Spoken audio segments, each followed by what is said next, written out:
আমার আম্মুটা খুব করে চাইছিল যে আব্বু আমি একটু ফুচকা খাবো। অমনি আর দেরি না করে আমরা নিয়ে গেলাম ফুচকা খাওয়ার জন্য।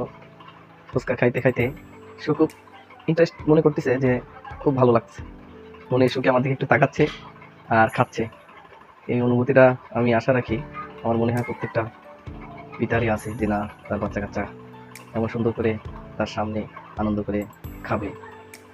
আসলে আমরা যখন ছোট ছিলাম এইভাবেই আমাদেরকে আমার পিতামাতা খাওয়ানোর চেষ্টা করেছে।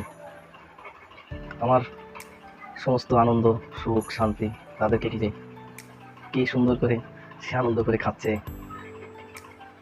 যাক সব মিলে আবার সে চিকেন খাচ্ছে, যাক চিকেন কাবাব তার মন চাইলো খাওয়ার জন্য, সেই জন্য সে নিয়েছে, বলছে যে আব্বু আমি খাবো।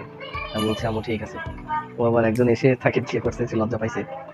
যাই হোক সব মিলে সে খাইতে পারে নাই, বাট তার ইচ্ছা ছিল যে আমি এটা খাবো ওটা খাবো এটা খাবো, সে খাচ্ছে। সব মিলে আলহামদুলিল্লাহ আমার মেয়েটাকে আমি আমার মনের মতো করে খাবার দাবার খাওয়াইতে পারছি। আলহামদুলিল্লাহ সে অন্যদের দিকে তাকাচ্ছে এবং দেখছে যে তারা কি মনে করতেছে, সে আবার লজ্জা পাচ্ছে।